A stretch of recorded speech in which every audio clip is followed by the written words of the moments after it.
అనిపించింది నాకు. చూడు మిస్టర్, ఇది బ్లాక్ మనీ. ఆస్తులు అవి కొంటే ఇన్కమ్ ట్యాక్స్ వాళ్ళ కళ్ళల్లో పడగలవు, జాగ్రత్త.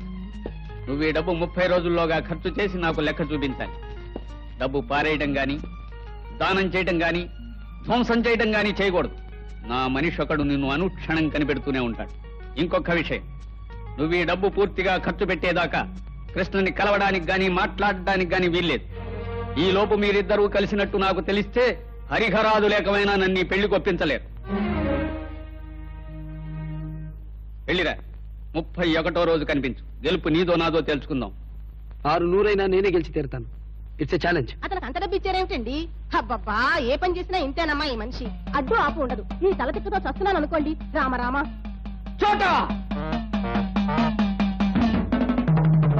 నా కోట అయిపోయింది.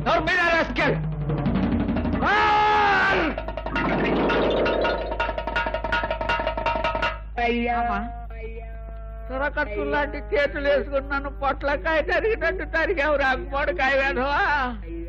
కోట అయిపోయినా కొట్టి నా కోపం తెప్పించారు సార్. ఇప్పుడు హీన పక్షం నేను 18 రోజులు ఒకటి తీసుకోవాలి. ఎవడబ్బ సొమ్మని పంచుకుంటారా తెంగల్ సచ్చినాళ్ళారా?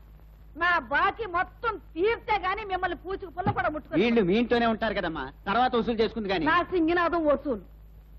ఒక్కోళ్ళు ఎత్తినా 100 రూపాయలు పెట్టినా మెడకాయ మీద తలకాయ ఉన్న ఏ వెధవా వీళ్ళని 10 రూపాయలు కూడా కొండు. నా అద్దె డబ్బులు నువ్వు కట్టేసి వీళ్ళని తీసుకెళ్లి నీ హోటల్లో పిండి రుబ్బించు. ఏమిటి, నా హోటల్లోనా? వీళ్ళనా? 2 రోజుల్లో నా హోటల్ నాకే అమ్మేస్తారు వీళ్ళు. అదంతా నాకు అనవసరం అయ్యా. ఈ సామాన్లు నావి. నా డబ్బు నాకు కట్టి వీటిని ముట్టుకోండి. ఆ డబ్బు చాలా.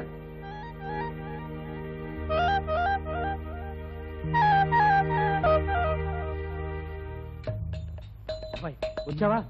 శభాష్, తీసుకోండి. ఆ 10,000 5గురు సమానంగా పంచుకోండి. అబ్బే అయ్యయ్యో, ఇప్పుడు తమరు డబ్బు ఎవరు అడిగారండి? ఊరికే తమరి మంచి చెడ్డలు చూసిపోదామని వచ్చాం గాని.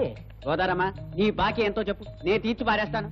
అయ్యో అయ్యో, దానికోసమని ఇట్లాంటి మంచి మనుషులు తిట్టిపోస్తావా? నీ బాకీ ఎంతో చెప్పరా, నేను తీరుస్తాను. అట్లమ్ముకునే అంట్ల వేతవా. అమ్మ సుందరి, నా అమ్మ, నా తల్లి, నువ్వెంత అదృష్టవంతురాలివే. అమ్మా, నువ్వు అలా అంటుంటే నాకేమిటో సిగ్గుగా ఉండే. చూడమ్మా, వీరల్లుడి గారి విషయం కాస్త చూడు. వేడివేడిగా ఉప్ప తయారు చేసుకురా. సోదరమ్మా, బాబు వేరేలు అంటే నేనేనా? హా. అలాంటి ఆశలు పెట్టుకోవద్దు. నాకు పెళ్ళై 4 ఏళ్ళు అయింది. ఆ డబ్బు తీసుకెళ్ళండి. ఇదిగో, ఈ సామాను ఎవరెవరు తీసుకొచ్చారో వాళ్లే జాగ్రత్తగా లోపల పెట్టండి. నువ్వు పదబ్బాయి.